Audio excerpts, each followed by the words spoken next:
A nombre de la Universidad de Guanajuato, de la Dirección de Igualdad y Corresponsabilidad Social, de la Coordinación de Igualdad y del Programa Institucional de Igualdad de Género, les damos la más cordial bienvenida a esta sexta actividad de las 25N, primera jornada feminista contra las violencias patriarcales en la Universidad de Guanajuato.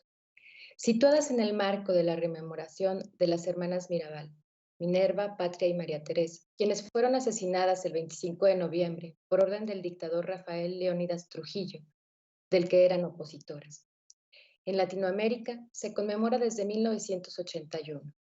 La ONU se sumaría más tarde en 1999 y declararía el 25 de noviembre el Día Internacional para la Eliminación de la Violencia contra la Mujer.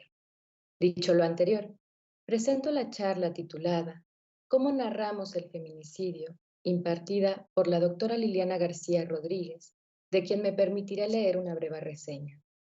Ella es doctora en filosofía por la Universidad Nacional Autónoma de México, feminista. Es profesora investigadora del Departamento de Filosofía de la Universidad de Guanajuato. Sus líneas de investigación son la filosofía del arte, estética, feminismo y estudios sobre cine. Autora del libro Buñuel, editado por la Universidad de Guanajuato. Coordinadora académica de la colección editorial Decoupage. Es miembro del Sistema Nacional de Investigadores. Y además me permitiré decir que es una gran amiga mía. Bien, les dejo aquí con la doctora Liliana. Gracias. No, gracias a ti, Joana, y a la universidad por esta invitación. Es un honor estar aquí con ustedes, compartiendo algunas de las cosas que nos reúnen a todas, ¿no? En este día de manera mucho más visible quizá, pero que nos reúnen estas inquietudes de manera cotidiana y a lo largo de nuestras vidas. Esta charla que se ha titulado ¿Cómo narramos el feminicidio? Tiene el objetivo de pensar en conjunto, de que pensemos en comunidad justo el asunto de la narración. Es decir, narrarnos las cosas, narrarnos nuestra vida, narrar algún suceso que nos ha acontecido puede significar o resignificar esa propia vivencia. Y en el caso de un evento tan problemático, tan urgente de atender como el feminicidio, pues es fundamental, me parece a mí, que nos detengamos un momento a pensarlo juntas y juntos. Voy a compartir mi presentación. eh, Espero, ay, hace un momento lo hice bien, creo, pero a ver. Joana, ¿me puedes indicar si sí se está compartiendo? No, No. A ver. ¿Ahora? ya va, está cargándola. Ya, ahora sí. Bien. Yo quiero iniciar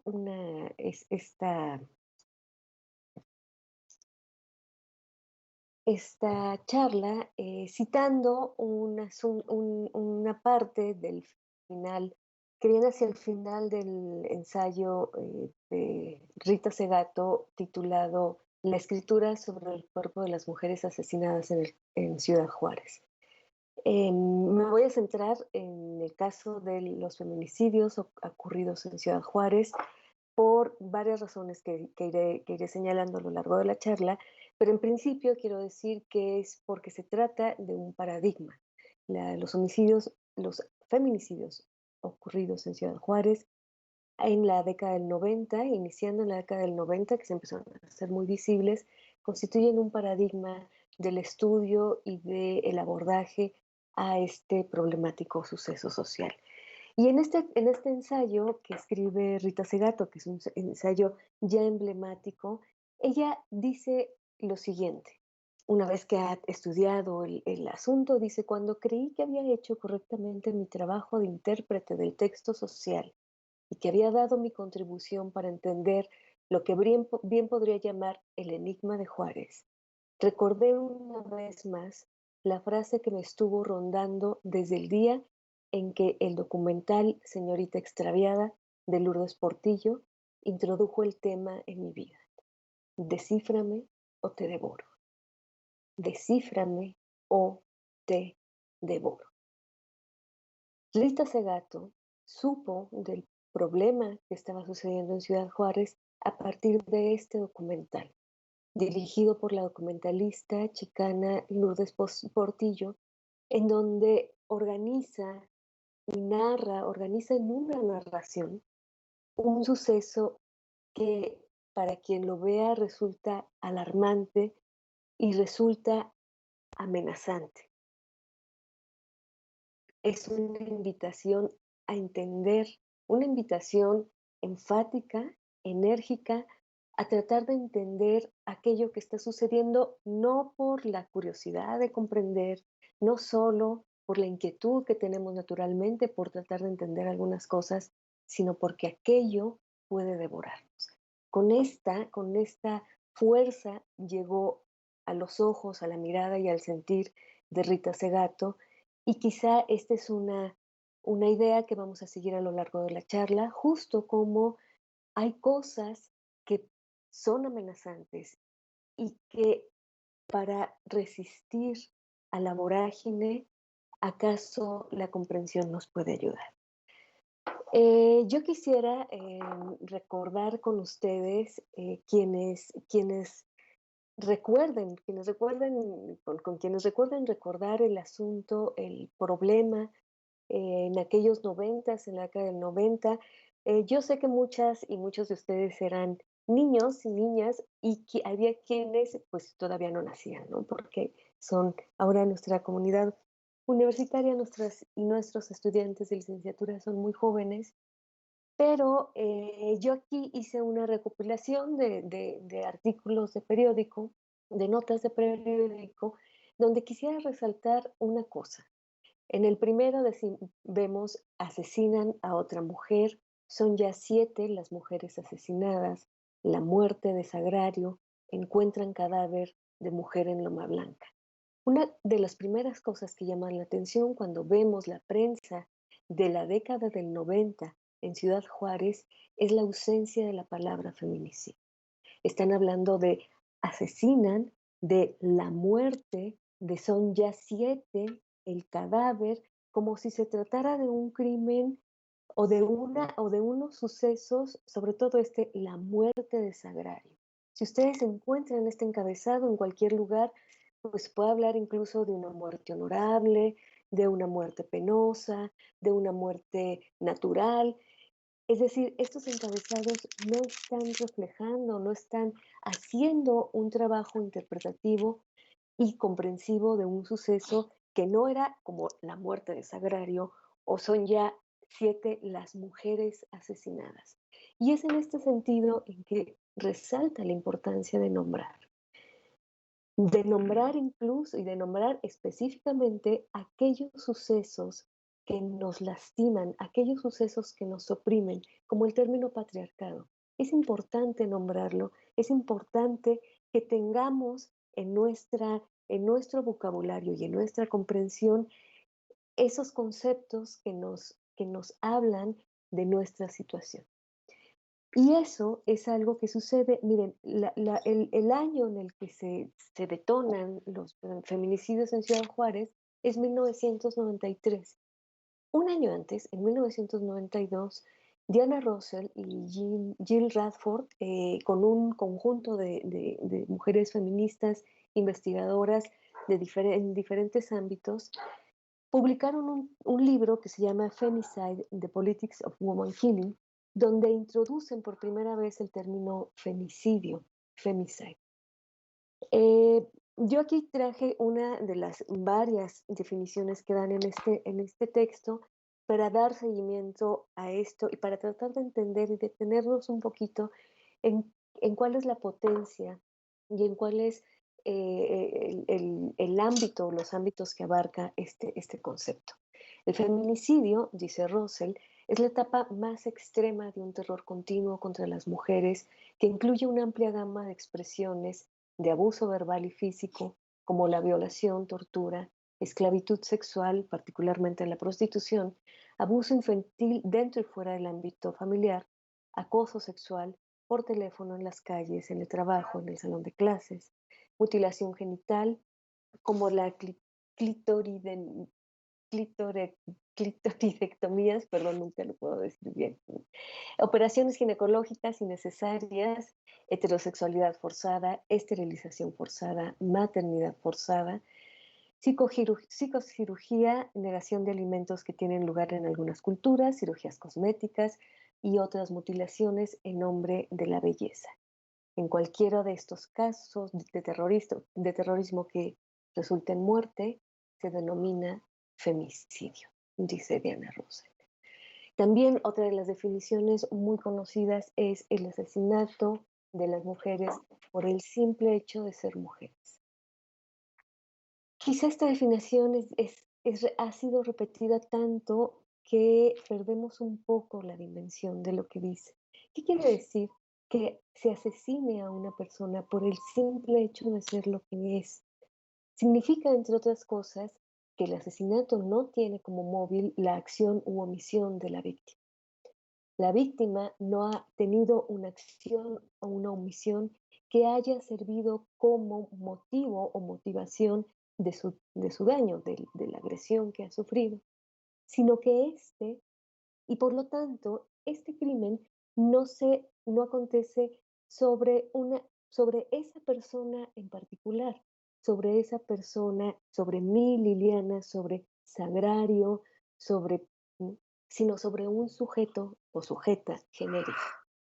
Por el simple hecho de ser mujer significa que es un crimen contra las mujeres, porque sin necesidad de haber hecho algo, estas muchachas, como sabemos, Sagrario estaba saliendo de su trabajo, eh, hay una niña de 4 años, es decir, no estaban irrumpiendo, no estaban haciendo algo en perjuicio de alguien más, sino que su sola existencia dentro de un aparato o de un sistema en el que existe un mandato, podremos decir, parafraseando a Rita Segato, un mandato de feminidad, desde cierta perspectiva, eso es motivo suficiente para asesinar a esa o a otra o a 7. Para que suceda un feminicidio, no hace falta solo un feminicida, hace falta todo un sistema, todo un aparato en el ámbito familiar, en el ámbito legal, en el ámbito de los medios. Es decir, los feminicidios son crímenes que, que responsabilizan a algo mucho más del sujeto que emite el, el, el golpe mortal, ¿no? Es claro que Diana Russell no está pensando que el cirujano que hace la cirugía es un feminicida, ¿no? Es todo un constructo, todo un aparato que sostiene una exigencia para la mitad de la humanidad que resulta en peligro mortal. Em, una vez, bueno, y Diana Russell dirá, y Jill Radford y estas feministas dirán que el feminicidio es la violencia extrema. También eso es algo que escuchamos mucho, ¿no? El último peldaño de la violencia contra la mujer es el feminicidio. Yo quisiera que nos preguntáramos ahora, ¿sí? Si es el último peldaño, ¿sí será la muerte de Sagrario, de Alejandra, de Esmeralda, de Ingrid, el último peldaño de esta violencia? ¿No será también lo que abre diversas violencias que continúan y continúan y continúan en una espiral vertiginosa? Acá yo puse em, otros recortes, ¿no? Dice, de rodillas, una madre implora por su hija ante el procurador. culparon a padre por crimen de María Elena. Y después exigen a Barrio esclarecer crímenes. Barrio era gobernador. Prohíbe el alcalde la pinta de cruces en Camino Real. Como ustedes saben, las madres organizadas, las madres de víctimas se organizaron en diferentes asociaciones, Nuestras Hijas de Regreso a Casa, Voces sin Eco. Y Voces sin Eco, una de las cosas que hacía era identificar los lugares donde habían desaparecido esas muchachas y pintar un fondo rosa con una cruz negra, para decirle a las muchachas que pasaran por ahí, cuidado, aquí es peligroso. Pero el alcalde prohibió y persiguió a esas señoras, hermanas, madres, amigas, por llevar a cabo esta acción de prevención. Esto es claro estas imágenes que tenemos ahora a la vista. Podemos ver que quizá la muerte de Sagrario, la muerte de Alejandra, eh, no son el último peldaño, sino que esa violencia continúa, ¿no? Continúa, se extiende a las madres, se extiende a los hijos, a los huérfanos y las hijas, se extiende a las hermanas y se extiende a toda la ciudad y alcanza al Estado mismo. Como vemos aquí en esta nota de viernes 20 de noviembre del 2009, condena a la Corte Interamericana al Estado mexicano por feminicidios. Es la primera vez que vemos la palabra feminicidios. Y ojo, la primera vez que vemos la palabra crimen es cuando se culpa al padre de una víctima. Este uso del lenguaje, estas expresiones, esta forma de narrar no es ni casual y tampoco es inocente. Habríamos que usar el ojo para entender, para leer, para descifrar, nos devora. Bueno, vemos entonces que un aparente último peldaño, que es el feminicidio de una violencia creciente, quizá no sea el último. No sé. Bueno, para esto, bueno, lo que les quería comentar también, antes de pasar al siguiente momento, es que, bueno, solamente voy a resumir muy rápidamente lo que sucedía en Ciudad Juárez, lo que sigue sucediendo, lo que no ha parado.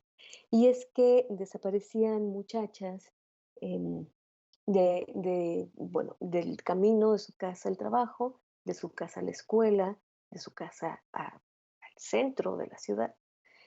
Y muchas de ellas desaparecían en plena luz del día, a plena luz del día. No, desaparecían en el mero centro de Ciudad Juárez.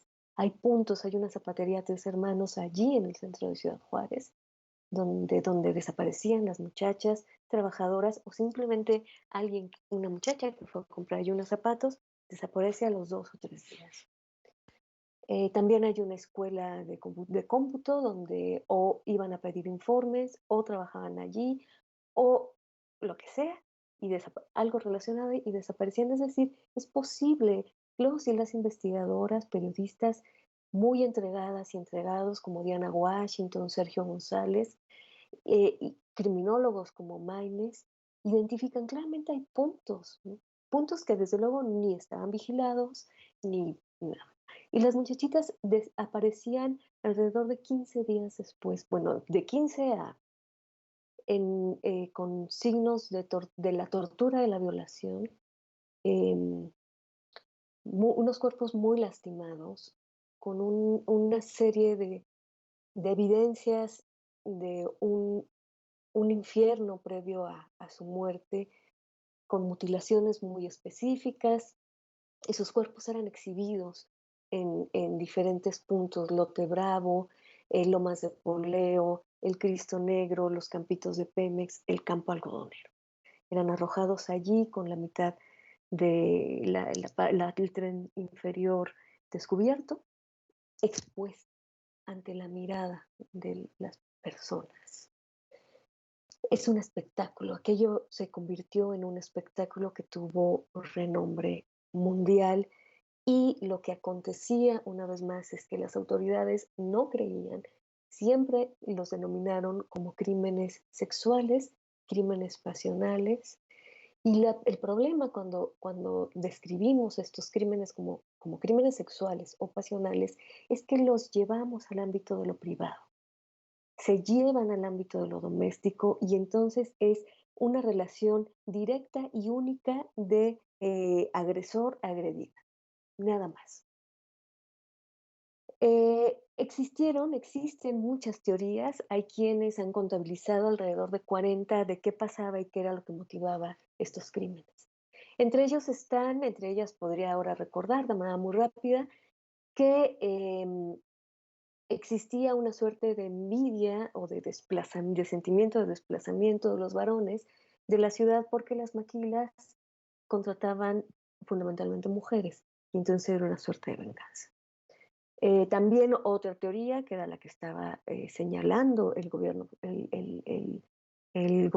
estatal, municipal, y que incluso llegó a decir el gobierno federal y los medios de comunicación corearon, es que se trataba de mujeres de la vida galante que, pues nada, que se metían en círculos peligrosos. Em, Otra teoría era la de los rituales satánicos,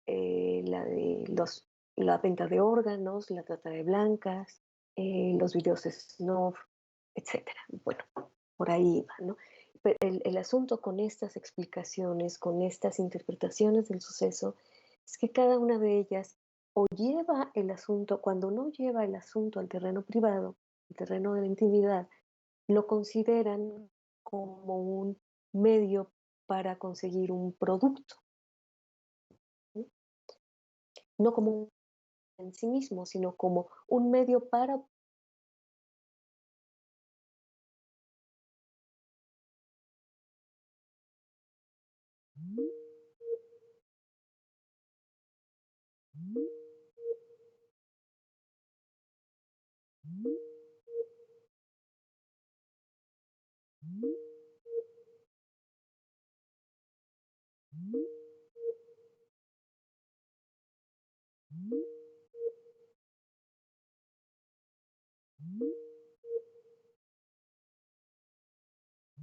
Un poco.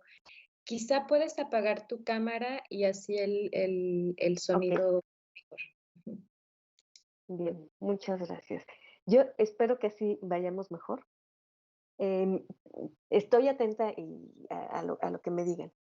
Bueno, Rita Segato entonces,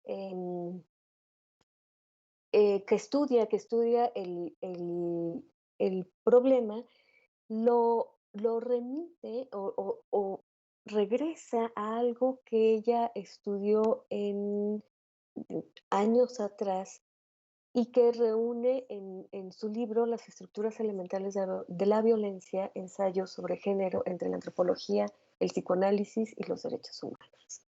Y allí, entre varias cosas, bueno, uno de los ejes es el estudio que hizo de los violadores, del delito, del crimen, de la violación. Porque es quizá una de las cosas más fuertes, ¿no?, que sucedía con los feminicidios. Es terrible que las mataran, pero las mataban de manera sexual, ¿no? Es decir, con un gesto sexual muy significativo, muy llamativo y muy inquietante. Por eso las miradas se empezaron a dirigir hacia el crimen de la violación, al crimen y la tortura de la violación.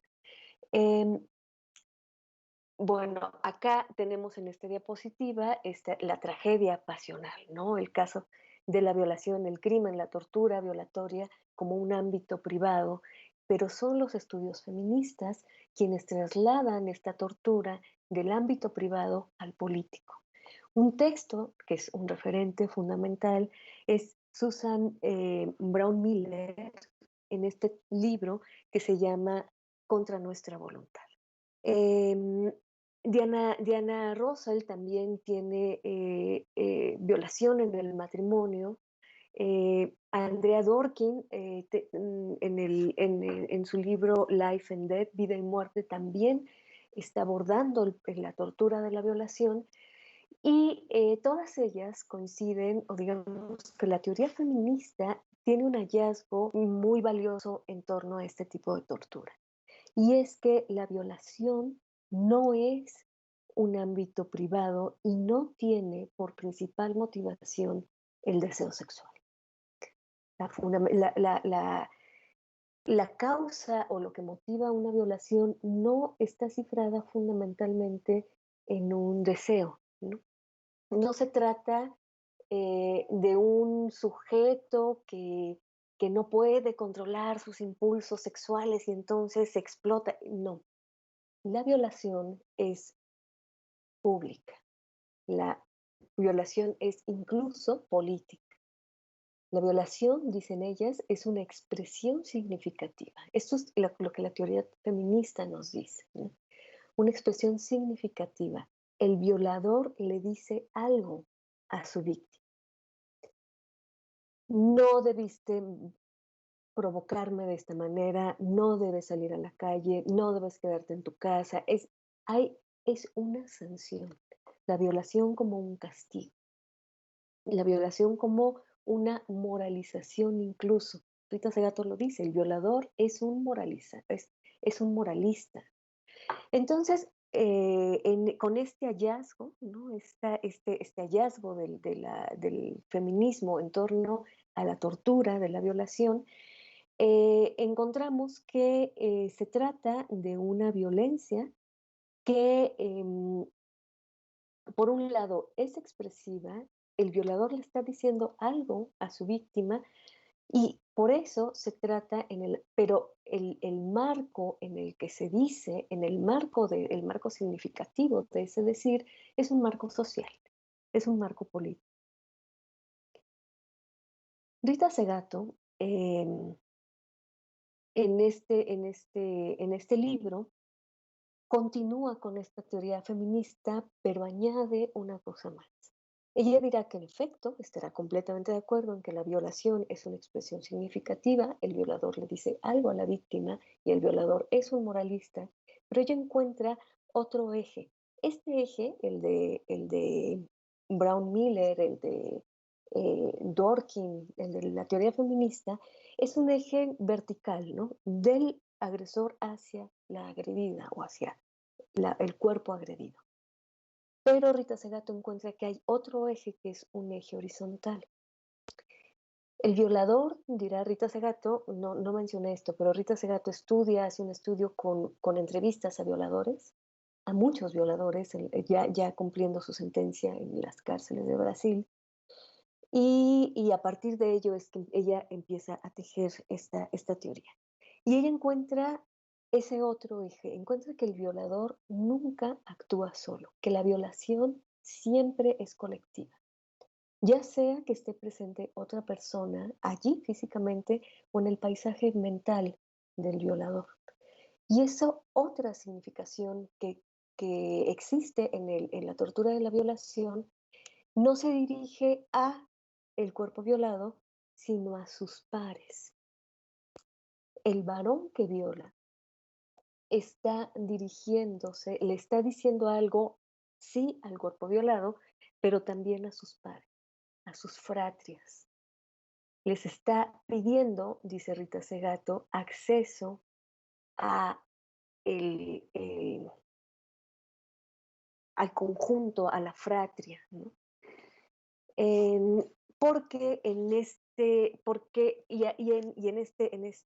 sentido, ella desarrolla lo que denomina el mandato de la masculinidad. Para pertenecer a ese mandato masculino, para pertenecer a esa fratria, hay un mandato, y ese mandato de la masculinidad exige ser agresivo, con bienes, fuerte, dueño, y eso hay que demostrarlo. No basta decir yo quiero ser parte de la fratria, sino que habría que ingresar. Ingresar, y eso, bueno, lo podemos ver desde los micromachismos, ¿no? En donde donde existe una declaración abierta de la superioridad, de la fuerza, pues sí, de la hombría, ¿no? Y bueno, también se desarrolla o llega a estos ámbitos, a estos niveles en los que se demuestra bravura, ¿no? Se demuestra fuerza en términos agresivos. Y para entrar a esas fratrias se ofrece un sacrificio. Y dice Rita Segato, el sacrificio es el cuerpo de la mujer inmolada, el cuerpo violado. Eh, Son víctimas sacrificiales, dice Rita Segato. En Contrapedagogías de la Crueldad, dice, hemos aislado, nosotras las feministas, que pensamos que la violación era una cosa entre víctima y victimario, ¿no? Dice, hemos aislado la relación hombre-mujer, la relación de género, la relación agresor-agredida de un contexto mayor. Un contexto presente en este acto, que es la relación agresor-pares, es decir, la hermandad masculina, la cofradía de hombres, la logia formada por el hermano mayor, el vecino de enfrente, el primo y todos aquellos de quienes emana lo que he llamado mandato de masculinidad. Rita Segato recurre a este estudio que hizo para llegar a Ciudad Juárez. No sé por qué no le puedo dar. Aquí está. Para estudiar y para descifrar el enigma de Juárez, como veíamos en la primera diapositiva. Y dice, bueno, le sirve bastante este tipo de violencia, este tipo de agresión, para entender que esa tortura de la violación da un paso más y qué significa. Y sobre todo ella se queda con la idea de que esa violencia es significativa, esa violencia dice algo, esa violencia es un mensaje. Y entonces lo primero que nos dice en la guerra contra las mujeres es que los feminicidios en Ciudad Juárez despliegan una esfera de sentido, son una unidad significativa. Ella no irá por la interpretación de que son una venganza y tampoco se quedará en crímenes de odio, en solo la misoginia, sino que ella creerá que es un poco más que eso, bastante más que eso. Dice, son un lenguaje, estos crímenes, estos feminicidios, son un lenguaje que se escribe sobre el cuerpo de las mujeres con el propósito de producir y reproducir la impunidad mediante un pacto de sangre en la sangre de las víctimas. El ensayo central de este texto se llama La escritura sobre el cuerpo de las mujeres asesinadas en Ciudad Juárez. Rita Segato pensará que en efecto esos signos de los que hablábamos hace un momento, la tortura, la mutilación, mutilaciones muy específicas, eh, me da mucho pudor decirlo, porque además es muy temprano y es muy feo, pero sí, detalles tan localizados como es el único que voy a dar, como muchas víctimas, muchos cadáveres de muchachas no tenían un pedazo, un triangulito de piel ubicado en la espalda baja. Eso era algo que se encontró, ¿no? Que les faltaba ese triangulito. Ese es un detalle, entre muchos otros, ¿no? También se colocaban los cuerpos amarrados, un zapato a un lado, en fin, hay toda una exposición, ¿no? Es un espectáculo. Ella dice, se escribe algo allí y desde luego que se le está diciendo algo a las víctimas, pero también y sobre todo a sus pares, dice Rita Segato.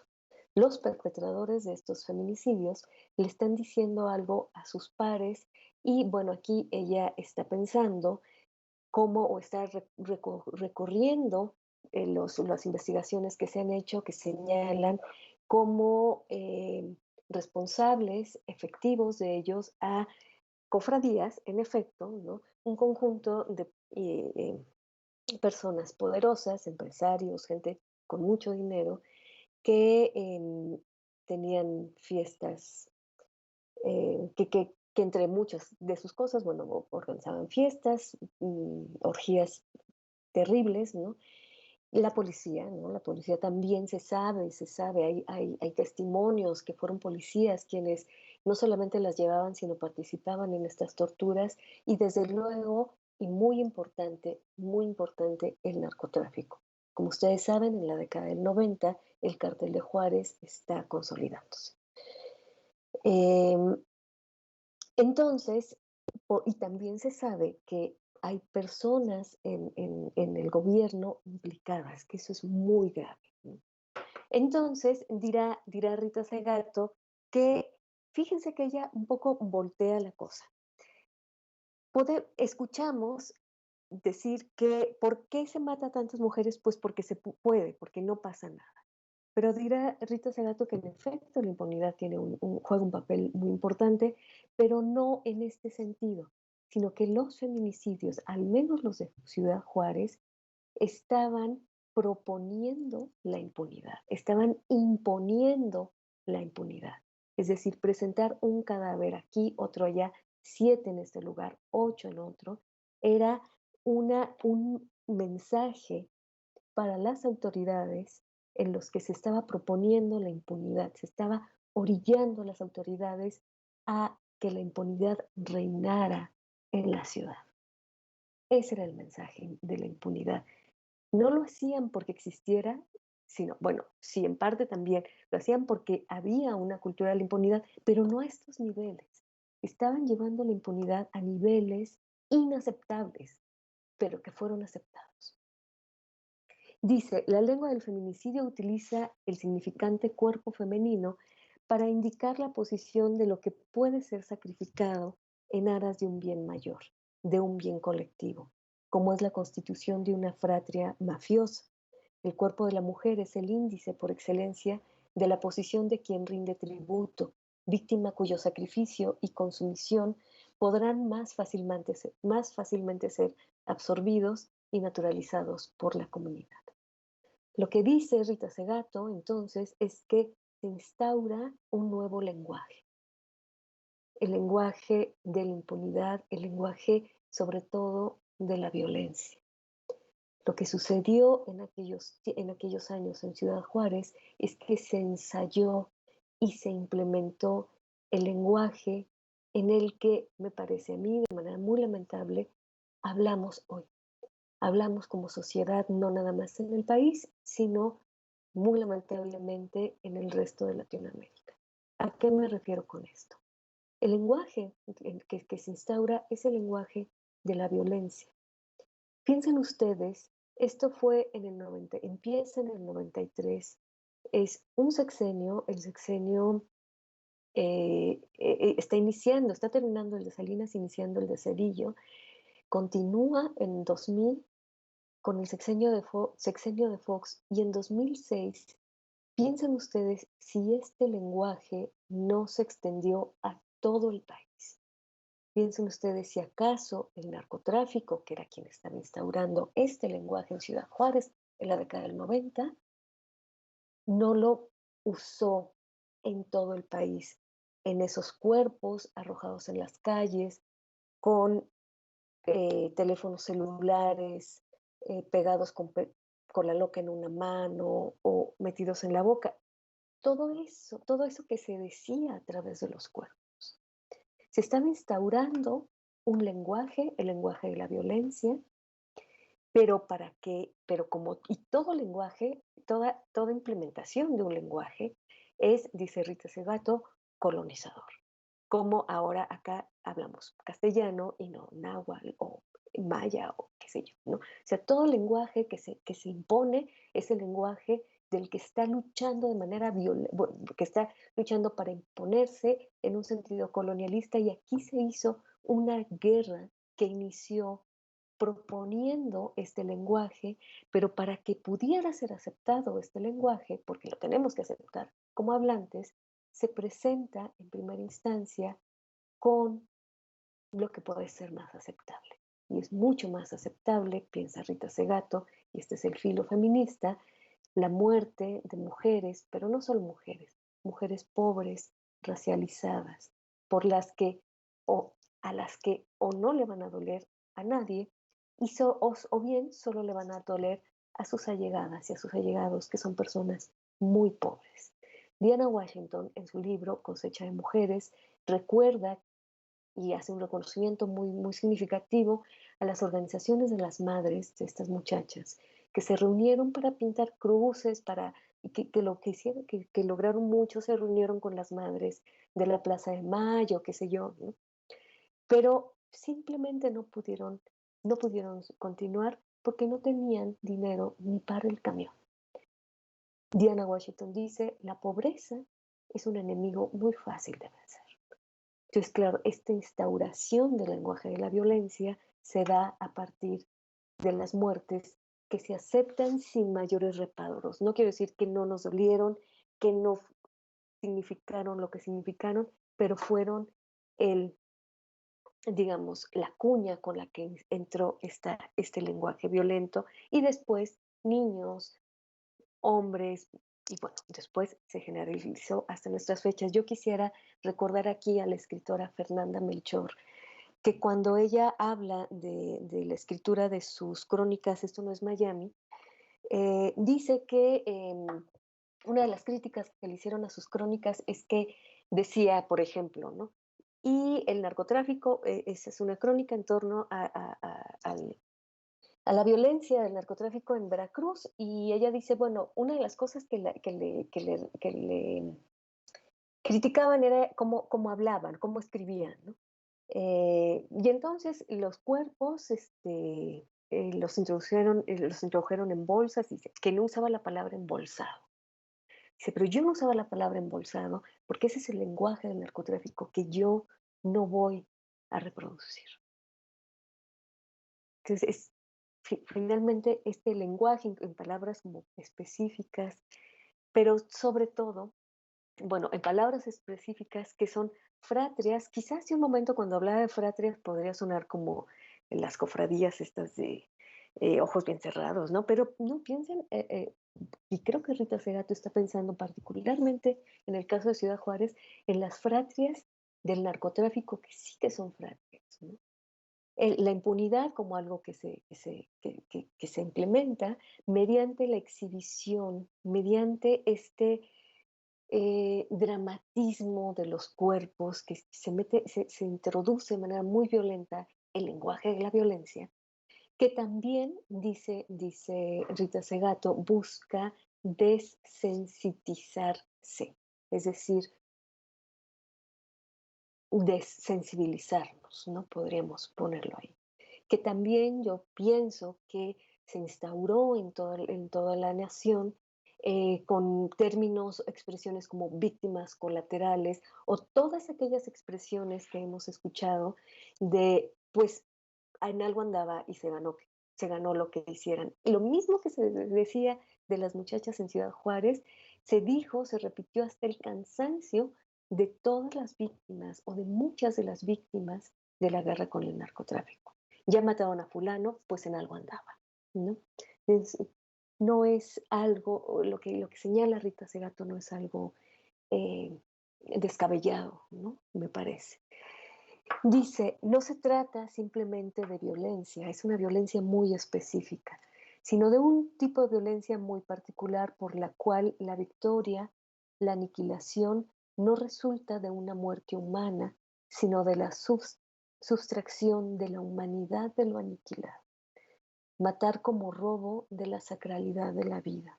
Matar porque la vida de aquel ser era meramente cosa y sus restos chatarra. Matar sin que sea muerte, muerte humana.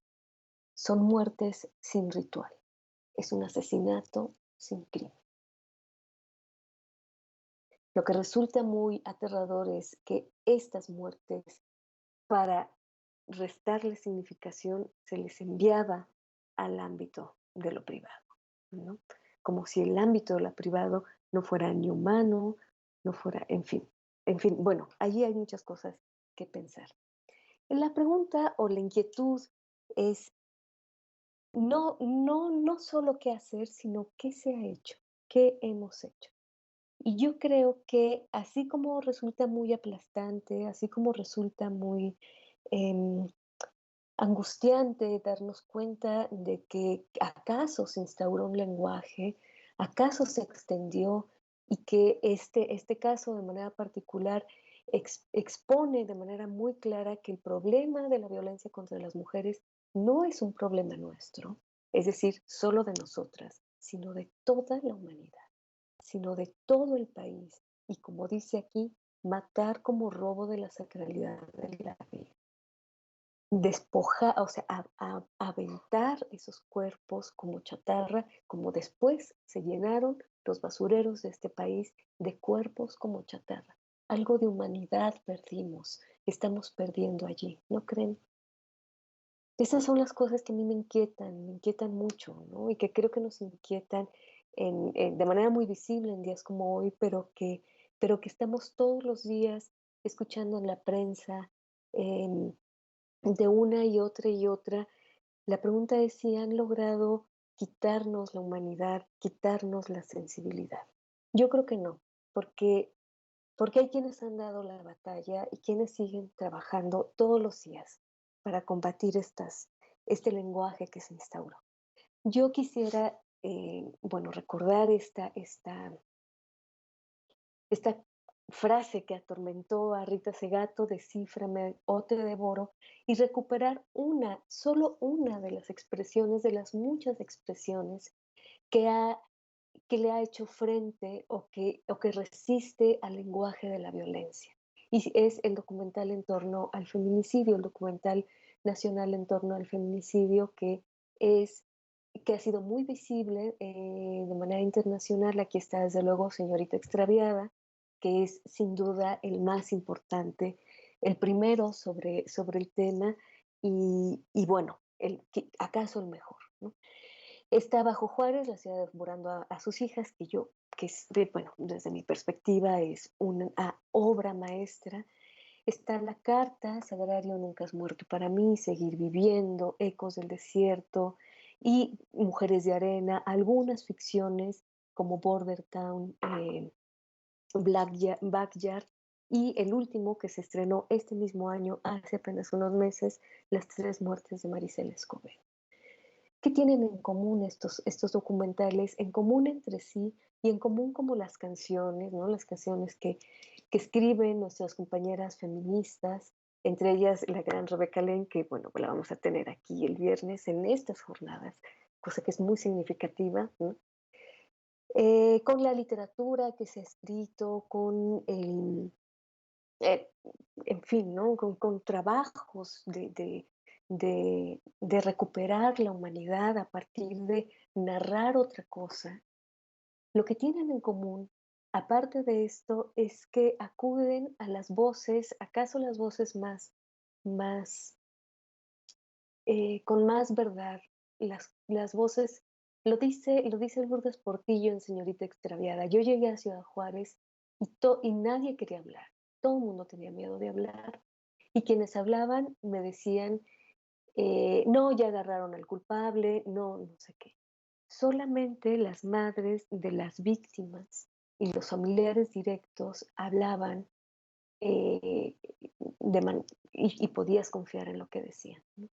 Y esa es una de las cosas que tienen en común estos documentales y esta recuperación de la humanidad, ¿no?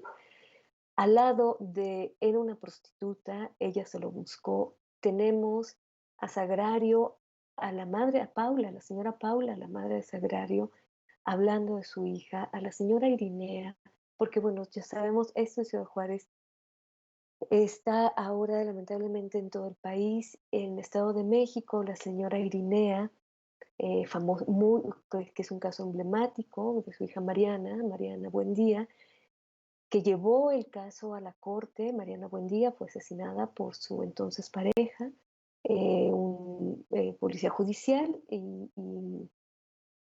este, se declaró como suicidio.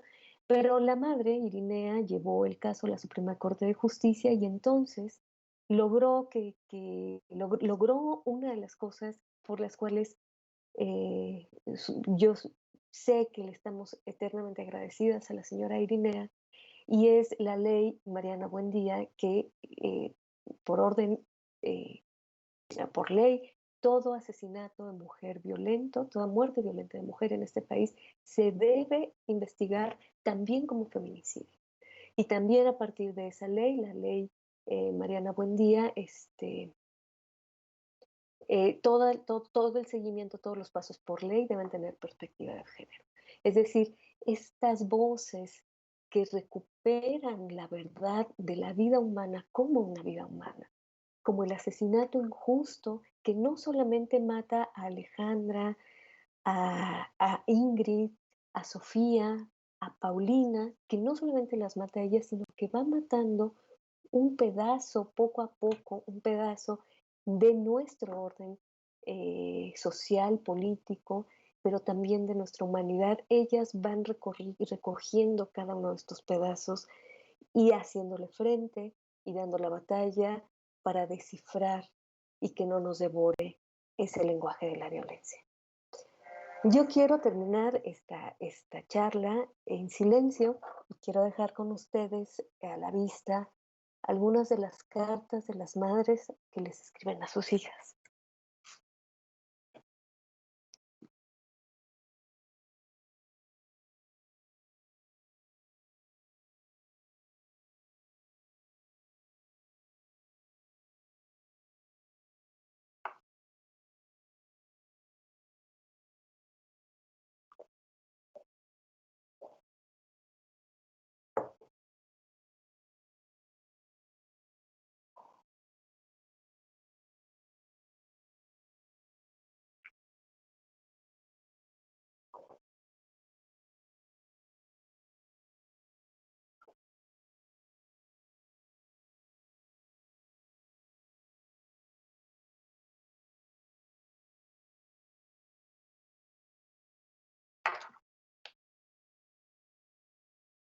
Muchas gracias.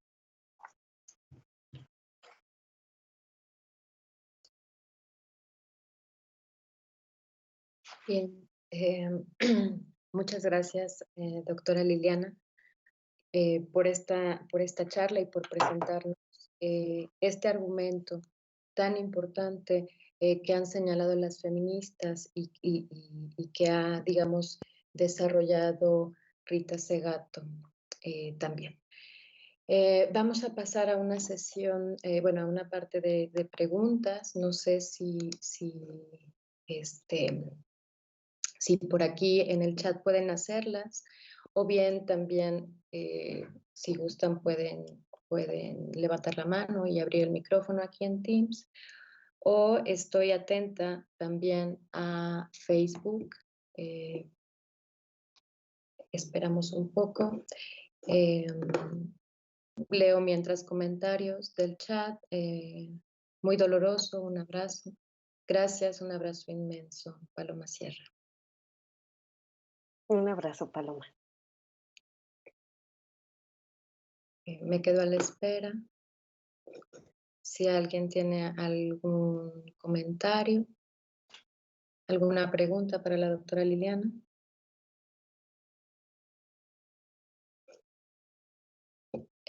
Por acá, Rodrigo Aranda Guevara, ¿cómo sumarse a los esfuerzos de la lucha feminista siendo hombre? Te voy a leer dos. Gracias por la ponencia tan humana y sensible. Es doloroso porque a pesar del tiempo, la herida sigue abierta en muchas familias de aquellas mujeres. Este es de Laura Consuelo. Y bueno, te dejo para que respondas. Sí, Rodrigo, ¿verdad? Es quien pregunta cómo sumarse a los esfuerzos de la lucha feminista.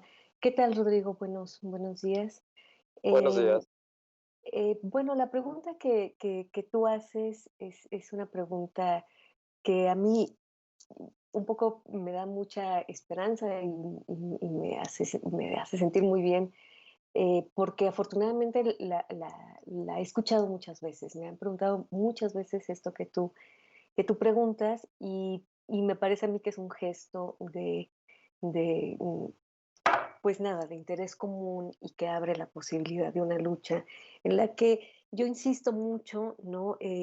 A pesar de que creo en espacios separatistas y tal, pero yo creo que no es una lucha solo de nosotras, que no es solo un trabajo de nosotras, ¿no? ¿Cómo sumarse? Bueno, pues quizá yo no tengo una respuesta para eso, ¿no? Pero quizá lo que yo estoy diciendo ahora, o mi idea de esta ponencia en particular, pues es justamente hacerle frente al lenguaje que se instauró, ¿no? Este lenguaje de la violencia, un lenguaje de violencia feminicida que quizá podríamos detenernos a pensar en él, ¿no? Pensarnos en las expresiones en torno a las mujeres, ¿no? A la valoración en torno a las mujeres por el hecho de lo que sea, ¿no? No estoy asumiendo que el lenguaje de alguien en particular sea de alguna manera. Creo que es un lenguaje que está instaurado más bien, ¿no?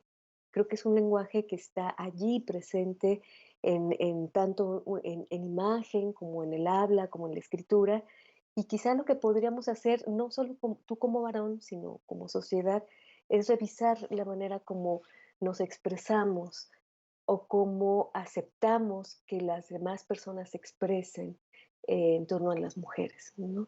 Y generar una resistencia. ¿No? Porque, como dice Rosario Castellano, ¿no? No hay nada más humillante, nada te humilla más a ti que humillar. Nada es más esclavizante que esclavizar. Entonces, cuando humillamos a una persona por el hecho de ser lo que es, pues quizá allí perdemos algo de dignidad también como hablantes, ¿no? Entonces, bueno, yo pienso que es eso, que por eso es tan importante desmontar esos lenguajes, ¿no? Y bueno, de eso a las acciones y en fin, ¿no?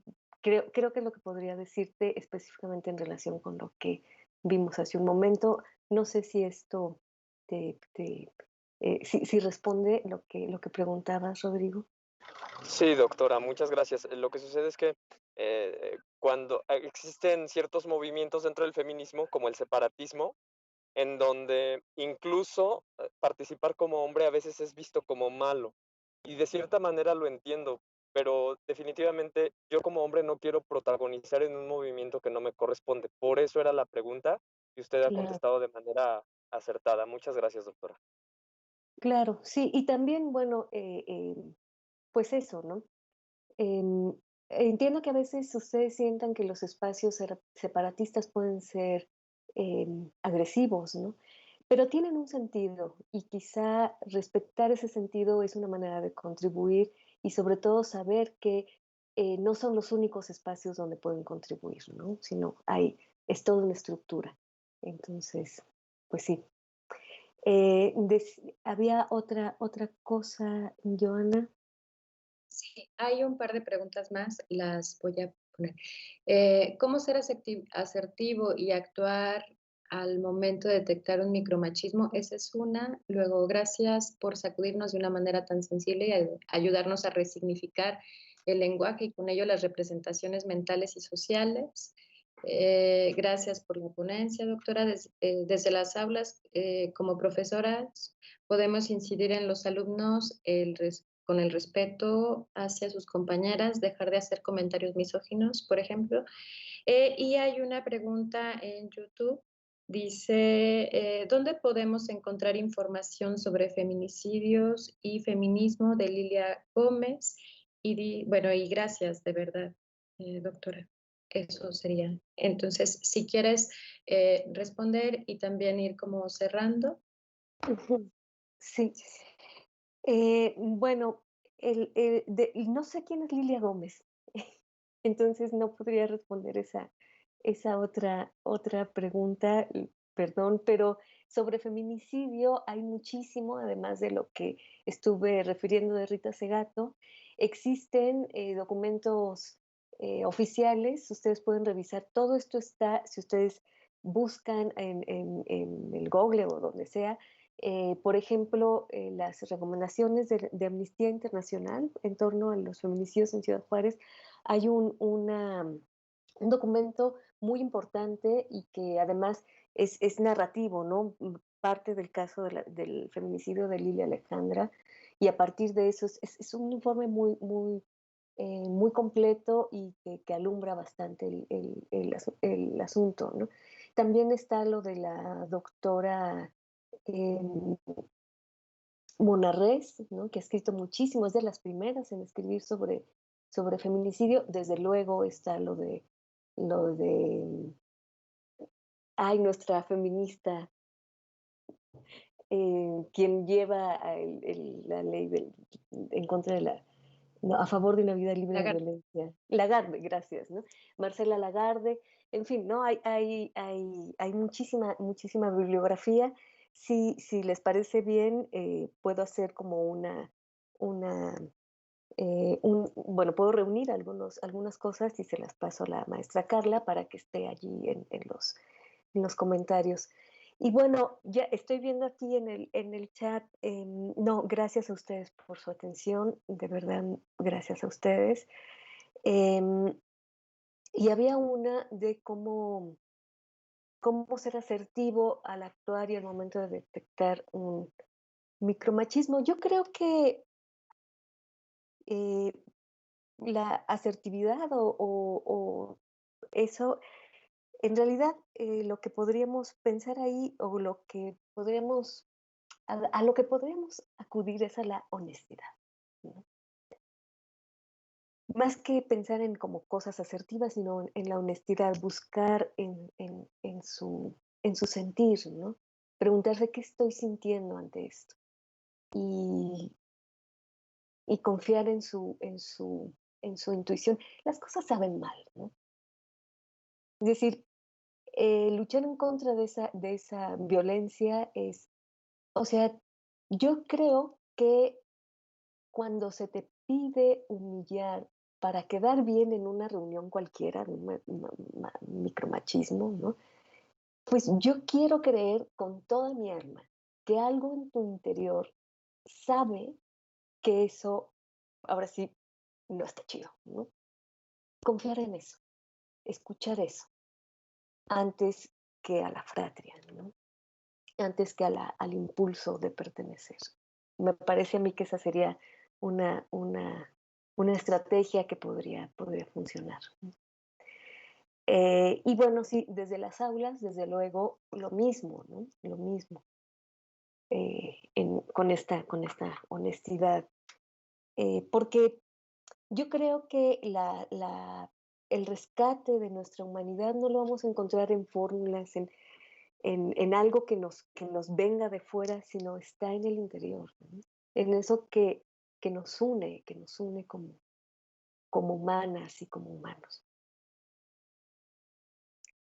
Bien, estamos en tiempo, doctora Liliana, pero no Sí, quisiera dejar estas dos últimas preguntas fuera. Dice la doctora Vanessa Góngora, qué difícil asociar los comentarios que hacían en Ciudad Juárez sobre las mujeres que se asocian con el narcotráfico y tienen merecido. Ahora también en Guanajuato. ¿Qué les dirías a las autoridades que también lo dicen aquí y también a la sociedad misma? ay, Vanessa, no sé qué les diría. Y la otra es de Citlali Sánchez.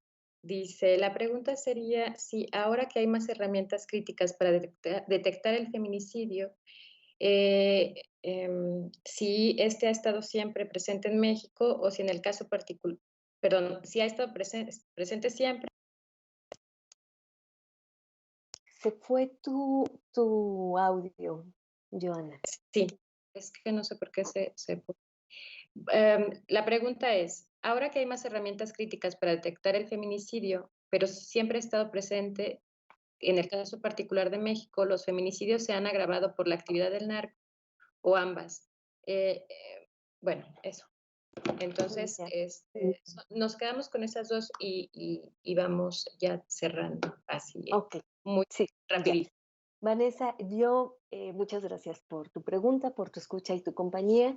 Em, ¿qué podría decir a las autoridades? Bueno, pues justamente quizá no algo prescriptivo, sino nada más recordar que esto nos afecta a todas y a todos y nos alcanza, ¿no?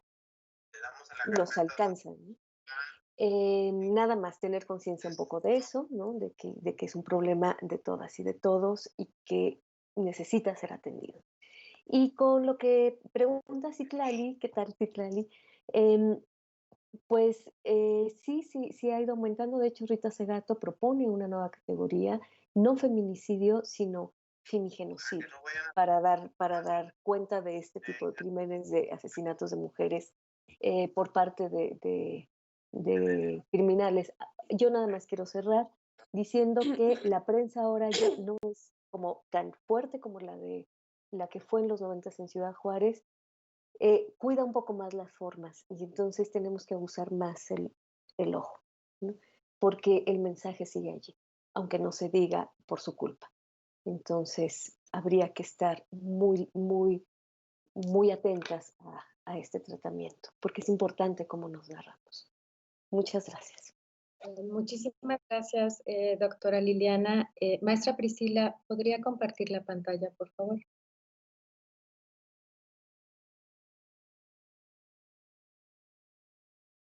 Bien, a nombre de la Universidad de Guanajuato se le otorga el presente reconocimiento a la doctora Liliana García Rodríguez por su participación en la primera jornada feminista contra las violencias patriarcales en la Universidad de Guanajuato con la charla ¿Cómo narramos el feminicidio?